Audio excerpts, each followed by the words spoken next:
I'm ready. Yeah, just so you guys have it for later. Mhm. Okay, so a couple things, right? So we have two types of these log utils. They come with Pharos, and basically what happens if you use one of these, it's going to create one of these log objects, right? So we do a lot of automated tracking, error tracking, that any sort of emails that come in, you know, any batch jobs that fail, you know, things like that, bulk API, null to case, all these things.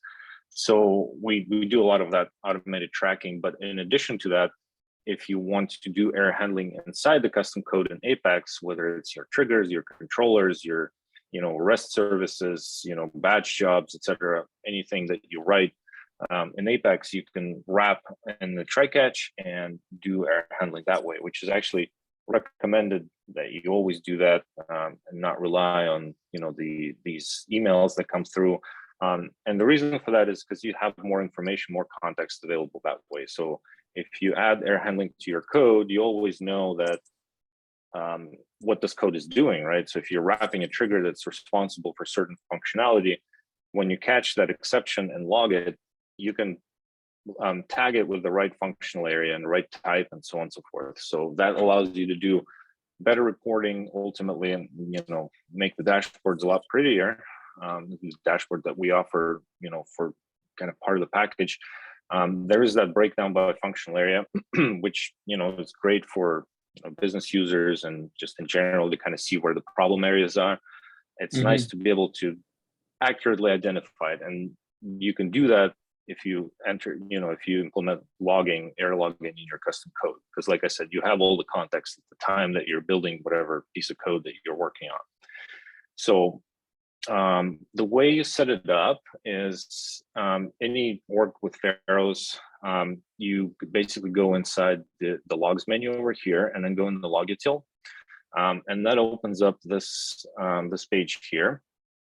So what you have to do, our log util uses platform events, which is basically kind of the best practice to do logging. The reason for that is as opposed to just using a straight up DML, like insert new log, that kind of thing, it's better to use platform events because it's guaranteed that the platform event will fire even if the whole transaction is aborted or rolled back. That's just how Salesforce processes them. They're sent out immediately, or you can have them sent out in different ways, but we send it out immediately, the platform event, so that if later down the road the code fails and Salesforce decides to abort the whole transaction, the platform event is not affected by that. And also, it doesn't count as DML statements, so you can use them in conjunction with callouts. You don't run into those problems that if you're using DML in combination with callouts, you get a failure from Salesforce. So platform events kind of eliminate all of that, and for that reason, they're an excellent use case for logging. Now, the way there's a bit of a quirk to how you set it up. So we already have a platform event packaged up inside of Pharos. And what you have to do first is you have to come here and select an active user. And this is basically the user that will show up as a created by on the log record. So it doesn't really matter what that user is. You can choose anyone. Probably an admin user is best because it makes sense for the use case. But again, it just has to be an active user. So what you do here is you essentially come here and you select the user. You hit the save button. Then you have to do this, a little bit of a dance with these platform event subscriptions. You actually have to suspend the subscription and resume it right away. And that forces Salesforce to pick up the setting. And then you resume, and basically you're finished. So these are kind of the steps here that guide you through this. And it's super easy, super quick, so should be no problem. But you just have to remember to do that, otherwise it won't work. So what will happen is your platform event will go out, but they trigger the subscriber, which is the trigger, will not be subscribed properly to that event, so it won't listen to it until you do this step number 2 and 3. So just remember to do that, and everything will work. As far as the log util, this one is it's really meant to be just the kind of a place to get you started, but it's got a ton of stuff in here that you can utilize from Apex. And it's based around it's a singleton instance of a logger. So, you can instantiate it and then you can reuse it, in multiple contexts. And it's utilizing the builder pattern. And the builder pattern is really cool. Let me just show you. So we have a builder class inside of our package, and all it does is it just allows you to set values. Are you guys familiar with the builder pattern? I'm not, unless okay, I know someone else. Yeah. Actually, let me pull up something here, and just give me 1 second.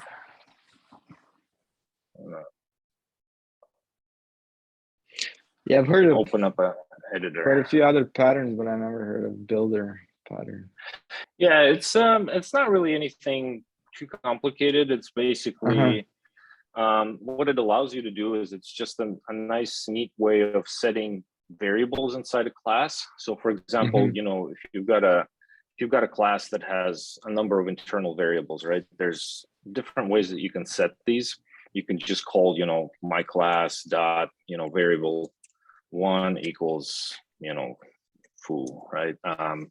And then you could do that for other variables, right? You could do that many times. That gets a little too verbose, and it gets, it's just, you take up a lot of lines of code.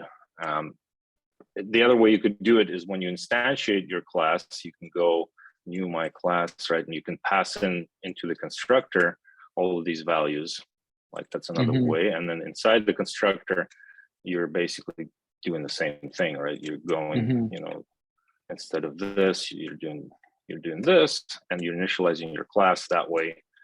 So it's another way of doing the same thing, but then your constructor is basically, you end up with a lot of parameters in your constructor. And if you want to pass less information, maybe you don't have all of these available, right? Then you have to come up with different versions of this. And so it's not really, well, this is supposed to be, string, value 1. And so you guys get the idea, right?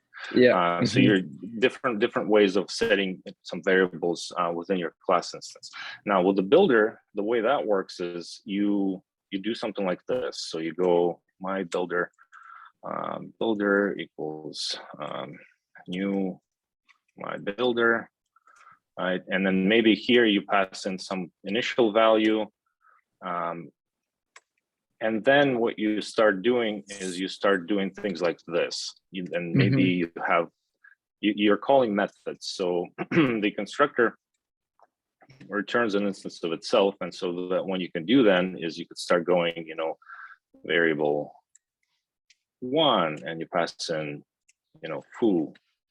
And then you go variable 2, you pass in something else, right?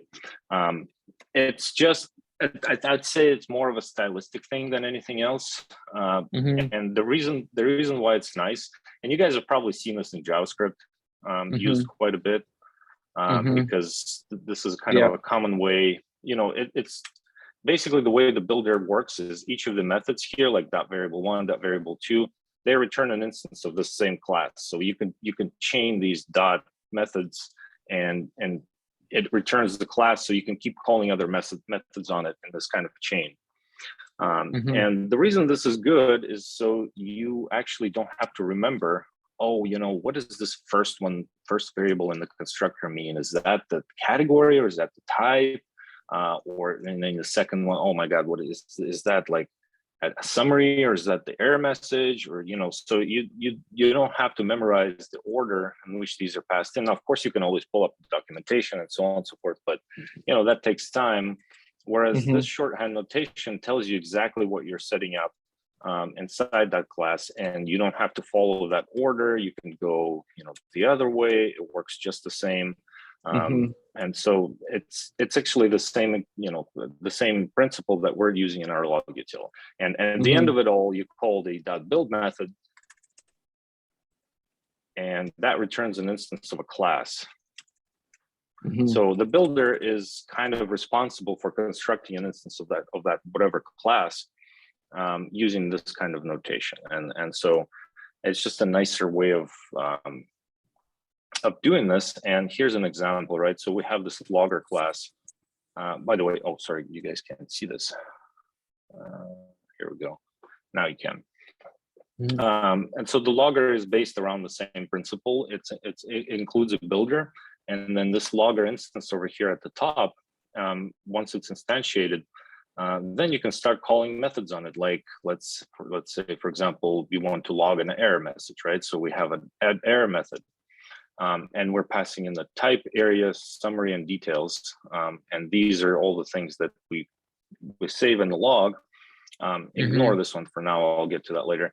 And here's how that works. So this new builder, we're setting the category, setting the type, we're setting the area, we're setting the summary, details, so on, so on, so forth. And then at the end of it, we call it .build. That returns an instance of the log, and it gets added to the list of the logs inside that logger class. So that's basically what you do with this. And all of this is already implemented for you, so you really don't need to worry about using this builder too much unless you want to add more parameters or change things around. Then you can go inside here and do whatever you like.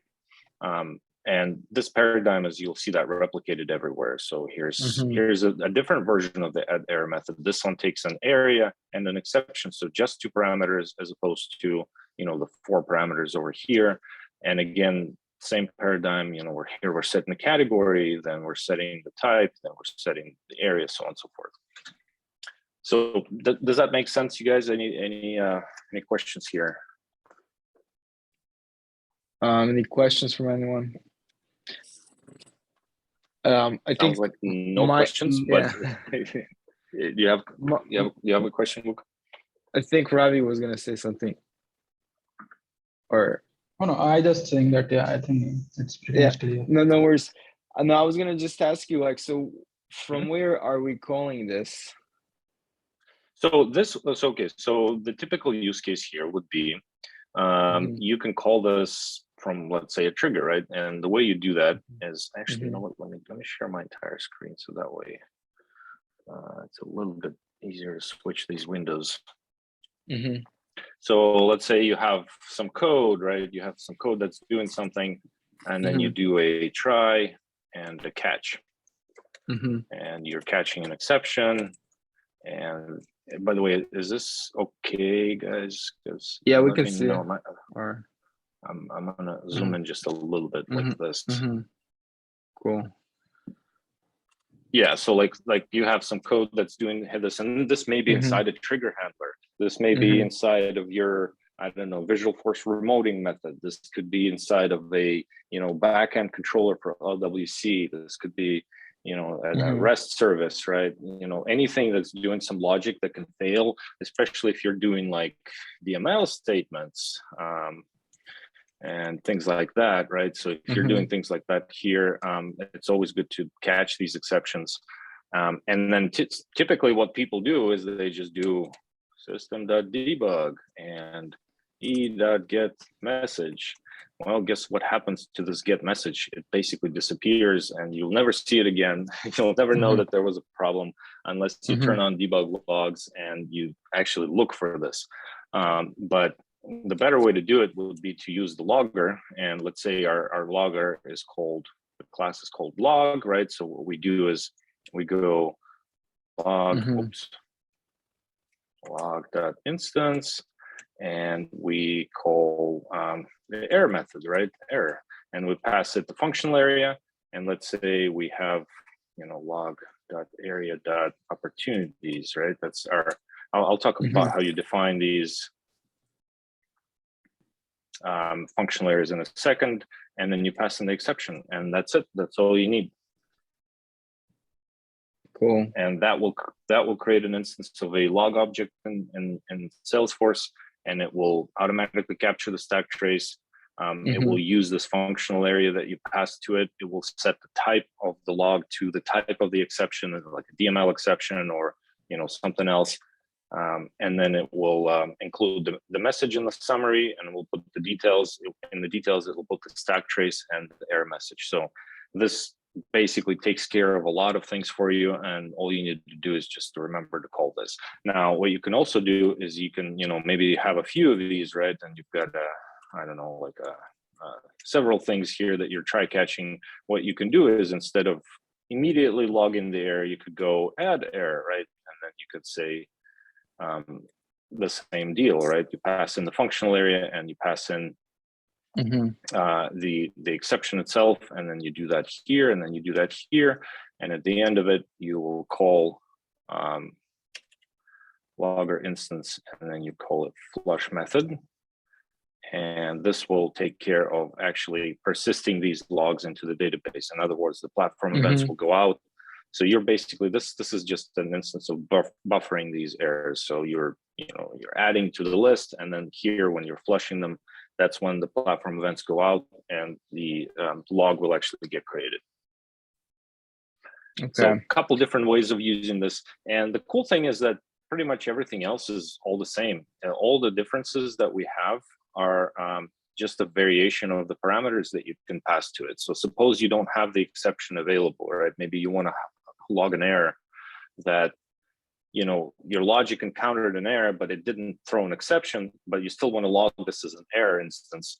And you could pass it the type and the area, the summary of the error, and the details of the error. And you can, you could do it that way. So for example, a common thing to do would be to do like system dot, what is it? The save records. Oh gosh, what was it? I'm totally blanking out here. Or maybe you can go, system.query, right? And or exit. No, it's database execute query, right? And you're passing in some sort of custom query that's inside a string that you've constructed, and this might return their message. Or a better one is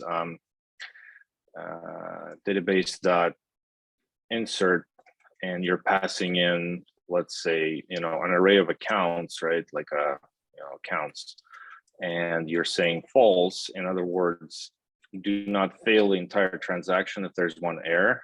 And then this returns I think this returns a save result array, right? And then you can iterate through the save result and basically log all of the errors inside one single log.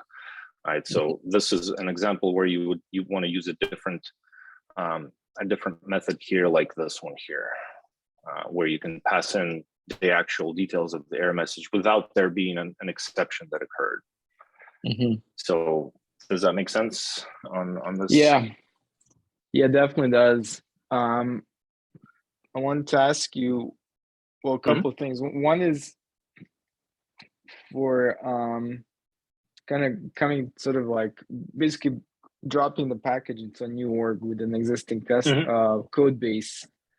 There can be a lot of stuff going on. So what are, like I guess some of the best practices maybe, or better approaches you've seen?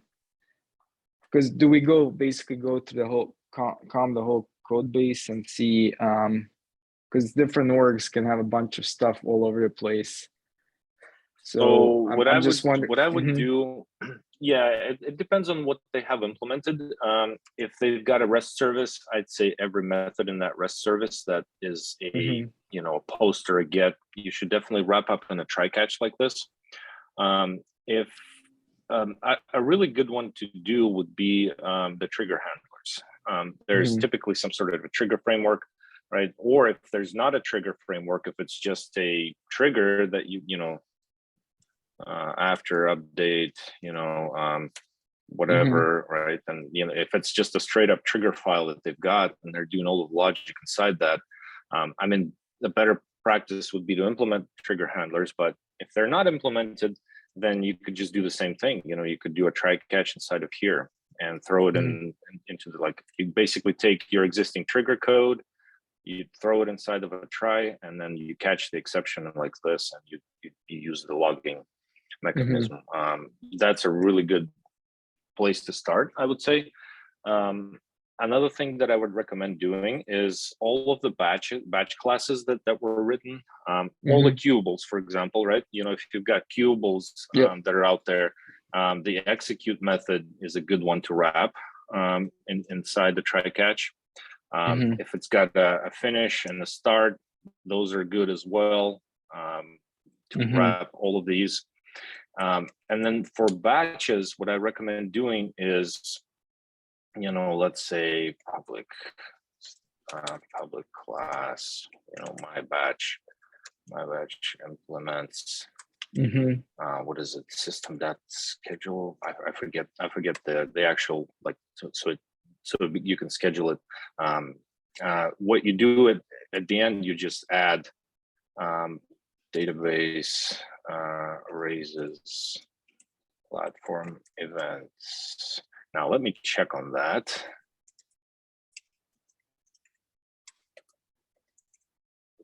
Tell you exactly what it's called. Database batchable. There you go. Database that raises platform. Oh, look at that. I was right. Okay, I remember this. So like your typical batch would be something along these lines, right? It implements the batchable, and then it and we do raises platform events. This is the easiest possible thing to do because that it essentially ensures that like you don't need to implement any methods for that interface. Even though you're implementing the interface, you don't actually need to override anything. You don't need to implement anything. It's just a marker for Salesforce to throw out that platform event when the batch fails. And that will allow Pharos to get more details around the failure. If the batch doesn't implement that, then we essentially have to, you know, fill in the gaps, and it's better to have this than not have this. So I'd say probably, you know, if you start there with the triggers, if you do the queuables and then you do the batches like this, it will, I think that's a good place to start. You know, if there's some UI written like Visual Force pages or any, you know, lightning controllers, those are good as well. You know, wrap up every action that you've got in the try catch. And again, you wouldn't, you know, you don't have to do everything at once. Just try, you know, start with one thing and then deploy that, see how that works. There really shouldn't be any problems, to be honest. It's this log util is pretty well tested, and it's got, where is it? Here we go. We also have a test class, so you can just drop that in. And again, this is all available in the GitHub repo that I shared with you guys. Cool. So it's got all of these things. Now, if you're doing call outs, I'll just mention this out. If you're doing a call out, that is also a great place to add logging. And the way you do that is we have these integration error methods here. And again, you pass in the area exception. If there's no exception, again, we have a different version of it where it's just, you know, summary and details. And then you typically have either a REST request and a REST response, or you have an HTTP request and HTTP response. So if you log it this way, then what you'll get in the logs in Pharos is you'll get actually stuff like that, where you basically have that postman-like view that you can replay the request from. So you'll get stuff like that in the log, which is it just makes it a lot easier to troubleshoot later. And what about like the community cloud or experience cloud? Is it? Yeah, I mean, if you've got, you know, Apex logic, absolutely. If you got Apex logic in there, that those are, you know, all the actions from the controllers. Definitely, you can wrap in the try catches.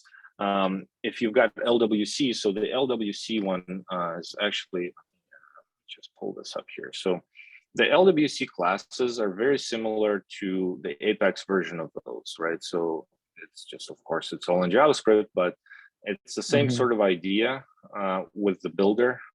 And it sort of lets you use a couple different versions here.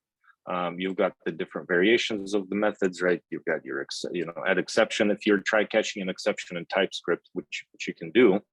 And if, like, for example, you want to set, there's different variations, like with the Apex log util, you've got your type area summary details, and here's how it's used. So pretty much exactly the same as the log builder in Apex. So you guys can, once you feel comfortable with the Apex version, I'd say this will be pretty easy. And let me just throw out an example here that I've got for you. We don't actually have this documented yet, unfortunately, in our documentation on the website, but we're working on it. So for the time being, if you're wondering, what's going on, always available for any questions. So let me just post some examples for the LWC stuff. You include it as a component in your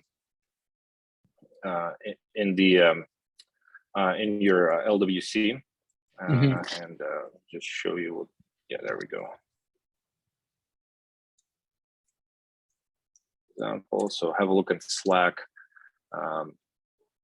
You throw in your component. It's the C logger, and then actually let me share the screen here. What I just pasted in Slack.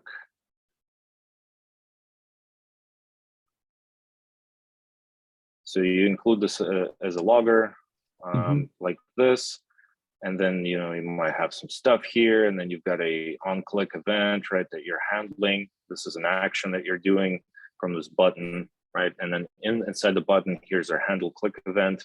That's your TypeScript controller, and basically all you need to do is you go this template query selector C logger. And then now you've got the logger instance, and then you could start doing your logging. Like this is using a debug method, but it doesn't have to be. It could be an error method, and so on and so forth. And again, you could do this through a try catch. Like for example, here get records. We've got a stuff that's actually a really good place for logging is when you're talking to the backend, and then you're catching an error, and then inside this try catch method, just same deal. You're initializing the logger and then doing a logger.exception, and that's it. And then maybe you handle this on the UI somehow, but just call this logger.exception and pass in that error instance, and it'll take care of everything. So that's pretty much what you do. I mean, I'd say probably not a good idea to like go and change all of the code, but you could start. I'd start with the triggers, honestly, if there are any. And then move into queuables, REST services, and then go into LWC, and then just do it for all the actions. It really shouldn't take long because you're not really changing the code per se all that much. You're just, and they probably already have some sort of a catch error clause that they're doing. Maybe they're showing it on the UI, or they're just maybe ignoring it altogether. In which case, you should definitely log it, because that at least you'll know that something's breaking. Yeah, that's we need to take a look. Yeah, no, this is great, Nikita. Thanks for sharing all of this. Totally. Yeah, we need to now. This helps us sort of like put a kind of game plan together. Actually, I'll stop recording.